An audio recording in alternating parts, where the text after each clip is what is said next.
បាទសួស្តីបងប្អូនសិស្សនិស្សិតទាំងអស់ថ្ងៃនេះយើងដល់មេរៀនទី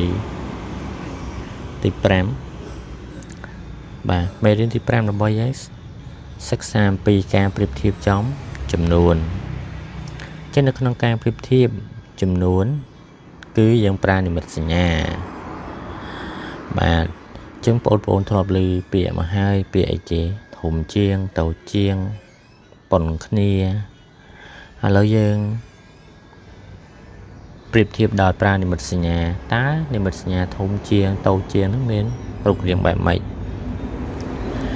បាទអញ្ចឹងនៅក្នុងការប្រៀបធៀបចំនួនមាននិមិត្តសញ្ញា3ទី1បាទនិមិត្តសញ្ញាទី1សញ្ញានេះគេហៅថាសញ្ញាធំជាងនេះធំជាងធំជាងបាទដល់ពេលនេះតូចជាង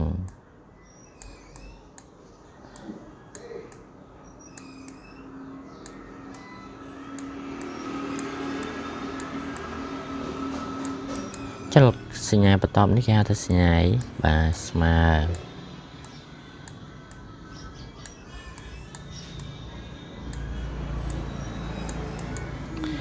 បាទឥឡូវយើងមើលទាំងអស់គ្នា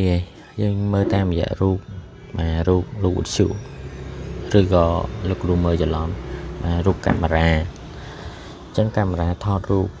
អញ្ចឹងយើងមើលខាងនេះមានចំនួនប្រមាណបងប្អូនបាទមានចំនួន1ចឹងខាងនេះបាទអញ្ចឹងមានចំនួន2អញ្ចឹងយើងមើល1ហើយ2មួយណាធំជាងបាទអញ្ចឹងប្រកាសជា2ធំជាងអញ្ចឹងបាទសុំតោះអញ្ចឹងបើ2ធំជាងយើងខុសបែរទៅរក2មកបាទសញ្ញាធំជាងនេះអញ្ចឹងបើធំជាងខាងណាយើងបែរទៅរកខាងហ្នឹងអញ្ចឹង1តូចជាង2ឬក៏យើងអាចប្រើមួយយ៉ាងទៀតយើងអាចថាម៉េច1តូចជាង2ឬក៏មួយយ៉ាងទៀត2ធំជាង1ប៉ុន្តែជាទូទៅគេអានពីឆ្វេងទៅស្ដាំបាទអញ្ចឹងយើងអានលេខ1សិនមកហើយតូចជាងនេះសញ្ញាតូចជាង2បាទឥឡូវយើងមើលឧទាហរណ៍បន្តបាទឥឡូវយើងមើលសត្វសេះបាទសត្វសេះមានចំនួនប្រមាណបងប្អូនបាទសត្វសេះមានចំនួនខាងនេះមានចំនួន2បាទមានចំនួន2អញ្ចឹងយើងសរសេរលេខ2ចេះសត្វសេះខាងនេះមានចំនួនប្រមាណបងប្អូនបាទមានចំនួន3អញ្ចឹង2ហើយនឹង3មួយណាច្រើនជាងបាទ3បើ3ច្រើនជាងយើងបែរទៅរកលេខ3មកនេះអញ្ចឹងរបៀបអានយើងអានថាម៉េចបងប្អូនបាទអញ្ចឹង2តូចជាង3បាទឥឡូវលោកគ្រូសូមរំលឹកភាសាទៀតសញ្ញាបែរទៅណាគឺធំជាងទៅនឹងប៉ុន្តែបើបែរទៅឆ្វេងធំជាងបើបែរទៅស្ដាំយើងអានពាក្យថាតូចជាងប៉ុន្តែខាងស្ដាំដឹងទៅតូចធំជាងខាងឆ្វេងបើមានចំនួនស្មើគ្នាយើងដាក់សញ្ញាស្មើឥឡូវចូលចំណុចបន្ទាប់បាទចំណុចបន្ទាប់សិក្សាអំពី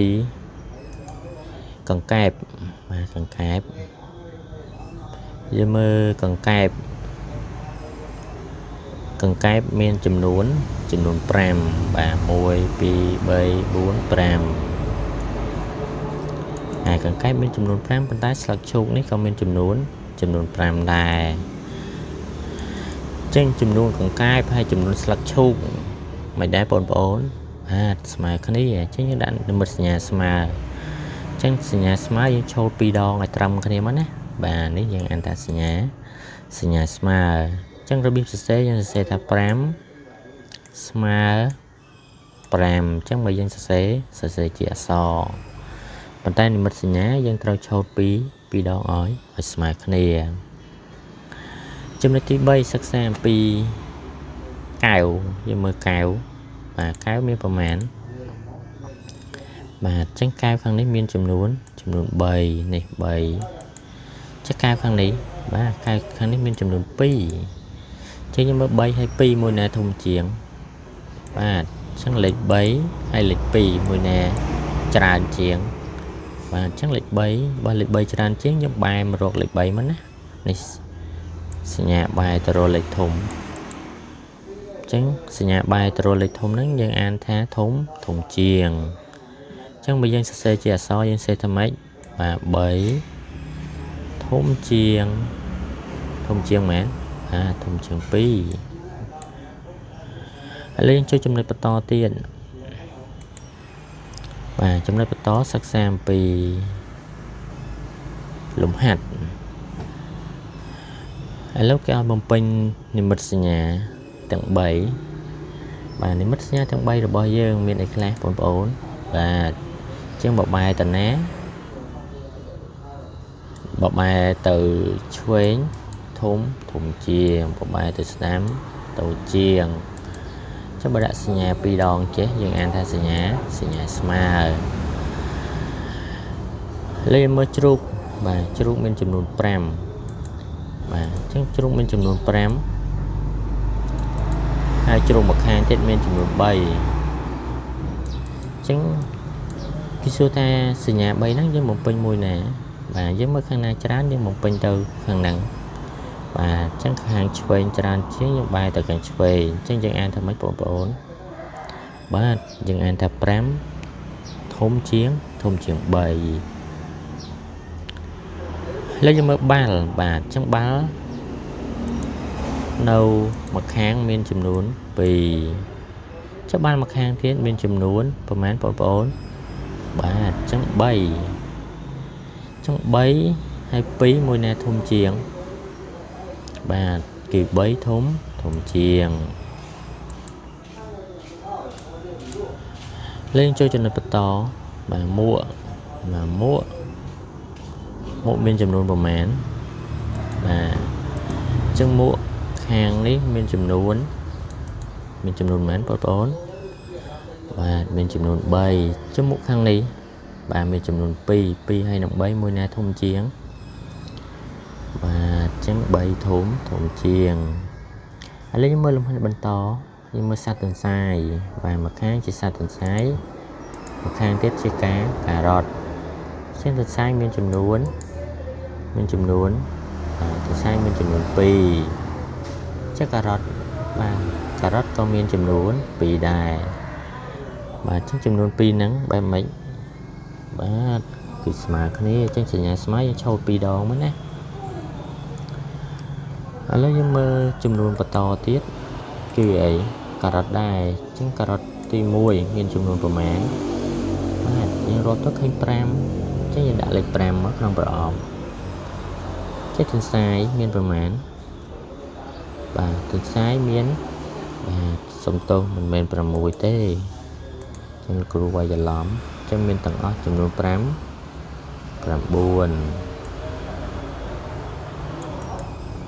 ចឹង9ហើយ5មួយណាធំជាងបាទចឹង9ធំជាងឥឡូវយើងមើលរូបបន្តចឹងរូបទី1ត្រីយើងមើលមាន3ជ្រុងបាទចឹងគិតជ្រុង1 2 3ចឹងមានចំនួនបាទរូបទី1មានចំនួនប្រមាណបងប្អូនបាទមានចំនួន5ចុះរូបទី2បាទរូបទី2មានចំនួនប្រមាណបាទ5ដែរ5ហើយ5មិនដែរបងប្អូនបាទគឺស្មើគ្នាបាទចឹងរូបនេះគឺស្មើគ្នាចឹងសញ្ញាស្មើឆូត2ដងលេខមើលរូបបន្តទៀតគឺរូបមេម៉ាវចឹងមេម៉ាវយើងរាប់មើលមានប៉ុន្មានបងប្អូនបាទចឹងមេម៉ាវមាន5 6ចេះសត្វទន្សាយយើងរាប់មើលឃើញប៉ុន្មានបងប្អូនបាទសត្វទន្សាយមានចំនួន4ទន្សាយ2ហ្នឹងមិនដែរបាទ chẳng là cụ đặt nhưng mà sẽ nhà khó hỏi chẳng là sai pi nắng cứ lấy bằng mối thôm chiên lấy mẹn ba từ cứ lấy buồn chẳng sẽ nhà nắng bay từ rồi lấy bằng mối nè bù quay cho lòng lấy mơ trong nơi to xem pi play ấy bằng nít play lạc chẳng play lạc bên trong nônประมาณ 4 mà bên trong nôn 5 pi chấp play mà nó play mà nó bên trong nôn 5 hay 7 pi mùi nè thông chiến phối và chẳng 5 pi mà đã lấy mơ lùm hay lấy pi cho ông pin nhà rồi đã thùng chiến tàu chiến mà không có prop và lấy những mưa từng ở cái này ta dân một pin bẹt mình mà xấu hay xấu mày đá bố nhà bay nắng pin mùi nè pin thùng chiến tàu chiến cho mà và chân dân một pin màรูปto tiết bay hay nâng 5 pi nhưng mà mùi nè thùng chiến và 5 pi thùng chiến chất đọc hay đọc lên đôi khné trong game mạch này ba bị smart khné chất 5 hay 6 muối và 5 hay 6 muối thùng chiến chất 9 hay 9 ba 9 hay 9 คือ smart khné chất 8 hay 4 ba trong 8 thùng chiến chất 7 hay 7 ba 7 hay 7 chẳng 7 thùng chiến chất 9 8 ba trong 9 thùng chiến nhưng 3 tới chia 9 mà nè chất 9 hay 10 ba chẳng 10 thùng chiến chắc là cái ao dương riêng lồng đạp lệ bị thôn tàu chứ nhưng che riêng tới con bồn và lấy lệ muối đo lệ pram chẳng lệ pram thôn chứ như đạp một kềm nè lệ 4 và tàu mà cái lệ mãn lệ 7 tàu mà cái lệ mãn lệ pi tàu mà lệ mãn lệ mùi tiếp đôi chỉ bồn lang cam dần à chẳng mà đón lang cam thì muối cam thì pi cam thì 7 cam thì 4 cam thì pram lấy những riêng lồng đạp chùm nón pi tôiจะทม ta ยัง riệp bài mạch chẳng lồng đạp tôiจะทม cứ ยัง riệp mùi mốn pi 7 4 5 chẳng bị dân lang cam dần ná dân lang pi muối ta đo lịch mãn ta đo lịch 5 và lấy dân chơi cho nội mình to và trên nơi mình to sắc sang pi chùm nón này chẳng pi sôn ta đo đọc chẳng mà pi sôn ta đo đọc nhưng với bài máy là chẳng như mở sôn mùi pi 7 4 5 6 7 8 9 10 chỉ như rộp thôi với nhá 10 9 8 7 6 5 4 7 pi 10 sôn chẳng mà bồn chân chạp chám bồn là về bồn là cam dần ná bồn rộp nè rồi có rộp mà riềm này dương mà riềm này dương mùi có đạp chân dân bị chạy thả sôn dân lợi mùi pi 7 lợi mà riềm nè mà để lấy cho mưa không sạch tiền sạch bù cho nó bồn chân sạch bù dân rộp mở đọc 9 8 7 6 4 7 pi 10 sôn chứng chùm nuôn sôn tạo đo đọc bồn chạy rộp hai và lấy chơi cho nơi to tiết cứ cho đo lùm hạt cầm ru chứng không cầm ru bỏ cái đã chạm tại giường chứng chặt lăng lớ bị chạy thay lễ mùi chứng chặt bài từ lờ chứ được bây chặt lệch ráo bị chạy thay lệch pi chứ lỡ chặt bài từ lờ chứng lệch mạn và lệch mùi chứ chặt bài từ ráo chứng lệch pi chứ chặt lăng lờ và lệch mùi chứ chặt bài từ ráo lệch pi lên chơi cho nơi to tiết mà chơi lùm hạt bên sinh nhật thích nó không rõ bị tôi tự thùng trong mùi nè bị tôi tự thùng dân bình mà nè trong rút ti mùi rút ti pi rút ti 7 rút ti 4 trong mùi nè trong bồn kịch bình tĩnh mà ta rụng mùi nè bà bị tôi tự thùng lấy sâu mùi pi 3 4 ពីតូចទៅធំអត់បើពីតូចទៅធំយើងគ្រីសមួយមកបាទក្នុងប្រអប់ចេះខាងនេះ5 6 7 8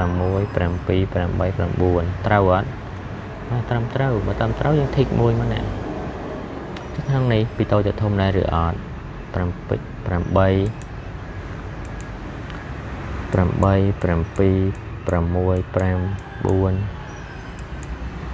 បាទពីតូចទៅធំអត់យើងមិនធីកហ្នឹងណាចានេះ6 8 7 8 9 10ត្រូវអត់បាទត្រូវយើងធីកមួយទៀតមកណាឡើងចូលលំហាត់បន្តទៀតលំហាត់លេខ2បំពេញក្នុងចំនួនក្នុងប្រអប់តាមលំដាប់ចឹងយើងបំពេញបែបម៉េចបាទ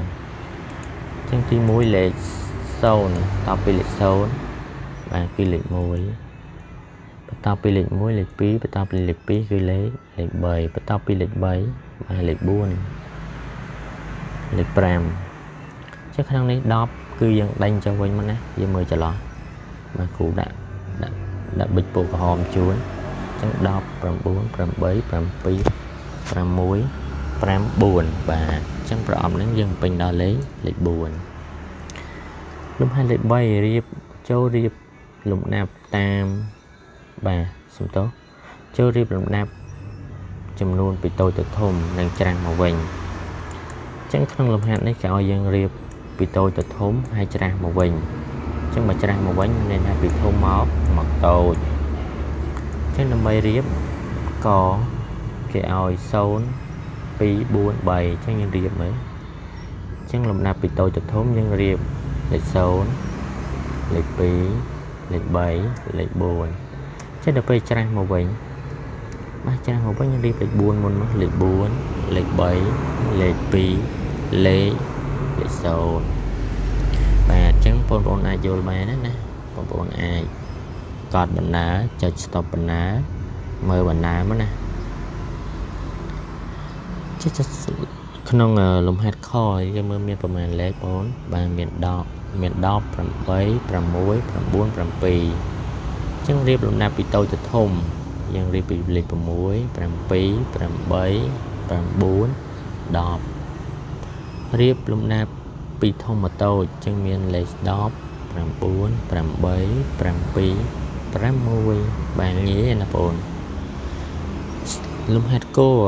គេឲ្យលេខ0 6 4 8 2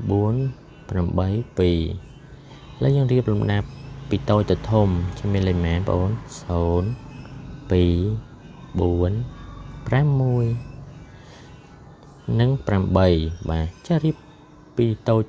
ពីធំមកតូចវិញចឹងយើង8នាំមក5 4 2 0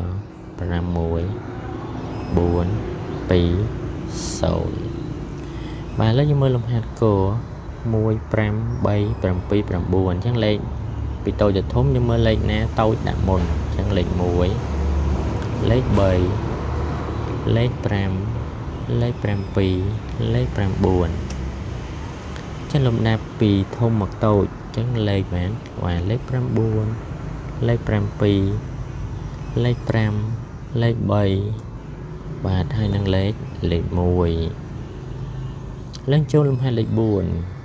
ចូលបំពេញចំនួនតាមលំដាប់គំរូចាឥឡូវមើលគំរូរបស់យើងគឺអីបាទ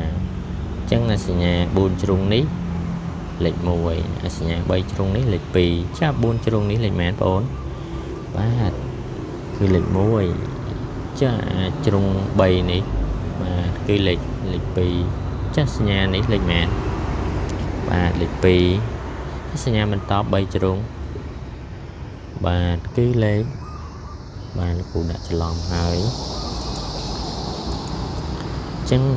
សញ្ញានេះគឺលេខបាទលេខ1គ្រូដាក់លេខ2ចូលចោលចានេះបាទនេះបានលេខ2វិញចូលចោលចាប់បន្តបាទចឹងបន្តក៏ខុសដែរចាប់បន្តទៀតបាទបន្តទៀតបំពេញខុសដែរចាសញ្ញា4ជ្រុងហ្នឹងគឺលេខ1សញ្ញា3ជ្រុងនេះគឺលេខ2អញ្ចឹងយើងកែចម្លើយតិចមកណាឥឡូវមើលរូបបន្តងាវនេះចាត់ទុកតែខ្ចៅចឹងណាអញ្ចឹងងាវលេខ3រៀង ខ្ចៅលេខ2ខ្យងលេខ1អញ្ចឹងយើងមើលតាមរូបបន្តងាវលេខម៉ានបាទងាវលេខ3ចឹកខ្ចៅបាទខ្ចៅលេខ2ចឹកខ្យងលេខ1ចឹងងាវលេខ3ខ្ចៅលេខ2ចឹងងាវចឹកខ្យងបាទខ្យងលេខ1បាទឥឡូវយើងមើលលំដាប់ទីអញ្ចឹងក្នុងការលំដាប់ទីយើងមិញយើងរៀបលេខធំតូចទៅធំអញ្ចឹងយើងចេះរៀបហើយអញ្ចឹងយើងមើលលំដាប់ទីមើលតែយើងមើលលំដាប់ទីបែបម៉េចបាទអញ្ចឹងគេដាក់យើងលំដាប់ទី2លំដាប់ទី1លំដាប់ទី2លំដាប់ទី3លំដាប់ទីម៉ានទី4ទី5អញ្ចឹងក្នុងការប្រណាំងកង់នេះយើងจะដល់ទីបញ្ចប់ហើយណាអញ្ចឹងការប្រណាំងមានកង់ចំនួន5អញ្ចឹងកង់លំដាប់ទី1គឺអក្សរអីបងប្អូនបាទគឺអក្សរកចុះលំដាប់ទី2បាទលំដាប់ទី2គឺអក្សรงចុះលំដាប់ទី3បាទលំដាប់ទី3គឺអក្សរខចុះលំដាប់ទី4បាទគឺអក្សរខចុះលំដាប់ទី5គឺអក្សរកបាទអញ្ចឹងក្នុងការប្រណាំងគឺមានអ្នកឈ្នះមានអ្នកចាញ់បាទអញ្ចឹងមានអ្នកលេខ1លេខ2លេខ3បាទចឹងបងប្អូនយល់រូបហើយណាឥឡូវចូលចំណុចបន្តទៀតការប្រណាំងរថយន្តម្ដងបាទនៅក្នុងការប្រណាំងរថយន្តមានរថយន្តចូលរួមការប្រកួតបាទមានចំនួនកខគខងចបាទឥឡូវយើងមើលរូបក្នុងទីលានប្រណាំងស្មុគស្មាញតិចណាអញ្ចឹងរូបដែលទទួលបានជ័យជំនះយើងមើលរូបអីគេបងប្អូនបាទលេខ1គឺអក្សរអីខចឹងខបើកលានណាចឹងខក៏ទទួលបានជ័យជំនះណាចិត្តរូបទី2នេះរូបទី2ចឹងរូបទី2ចឹងរូបនេះនៅលេខ2បើរូបលេខ2យើងមើលរូបអក្សរអីបាទអក្សរកនេះអក្សរកលេខ2ចិត្តរូបលេខ3បាទលេខ3នៅណានេះយើងមើលលេខ3របស់យើងគឺអក្សរកចឹងកទទួលបានចំណាត់ថ្នាក់លេខ3ចិត្តរូបទី4បាទរូបទី4នេះរូបនេះចឹងរូបទី4គឺអក្សរខនេះអក្សរខចិត្តរូបទី5បាទរូបទី5នេះបាទរូបទី5នៅយ៉ាងឆាយជាងគេបាទចឹងគឺអក្សរចចិត្តរូបទី6បាទរូបទី6គឺអក្សรงបាទសងនៅក្រោយគេអញ្ចឹងបងប្អូនចេះមើលរូបហ្នឹងណាលេងចូលលំហាត់គេឲ្យយើងសរសេរលំដាប់ទីបន្តគ្នាអញ្ចឹងមានពីទី10រហូតដល់ទី1អញ្ចឹងយើងសរសេរទីមើលតើសរសេរទីបែបម៉េចដើម្បីពី10ទៅដល់1អញ្ចឹង10ទៅដល់1ចាប់ផ្ដើម2 3 4 5 6 7 8 9 10បាទដល់លេខ10អញ្ចឹងយើងចេះសេណាលំហាត់បន្តទៀតចូលសង្កេតមើលរូបប្រណាំងកង់បាទយើងមើលរូបប្រណាំងកង់មើលកង់បាទមានពីកទៅដល់ជអញ្ចឹងកង់មានចំនួន7ក្នុងសំណួរគេសួរថាម៉េចកង់អក្សរកមានលំដាប់ទីប្រមាណបងប្អូនបាទយើងមើលកខគខកអញ្ចឹងកលំដាប់ទីម៉ានបាទអញ្ចឹងកមានលំដាប់លេខ5ចាអក្សរខក្បែរកដែរអញ្ចឹងលំដាប់លេខម៉ានបងប្អូនបាទអញ្ចឹងខមានលំដាប់លេខ4ចាអក្សរជបាទអក្សរជមានលំដាប់លេខ8ព្រោះវានៅក្រោយគេចាអក្សរឆបាទអក្សរឆមានលំដាប់លេខ3ចាំបងប្អូនចេះមើលណាលេងយើងចូលលំហាត់បន្តចូលសង្កេតរូបយើងមើលតម្រៀបជួរគ្នាពីករហូតដល់លញចាំមាន10នាក់ចឹងក្នុងសំណួរគេសួរហើយថាអ្នកណានៅទី4អញ្ចឹងណានៅទី4គឺអក្សរអីបងបាទចម្លើយទី4គឺអក្សរខអក្សរខនៅទី4ចឹងនៅទី5បាទទី5គឺអក្សรงចេះទី7បាទទី7គឺអក្សរឆនៅទី10 ទី10គឺអក្សរញូអញ្ចឹងបងប្អូនចេះមើលរូបណាមើលពីមុខដេញមកក្រោយមកយើងរាប់ចំនួនមកវាមកពីត្រឹមត្រូវហើយបាទអញ្ចឹងលំហាត់នេះក្នុងមេរៀននេះបញ្ចប់ទៅត្រឹមហ្នឹងបងប្អូនមានចម្ងល់អីអាច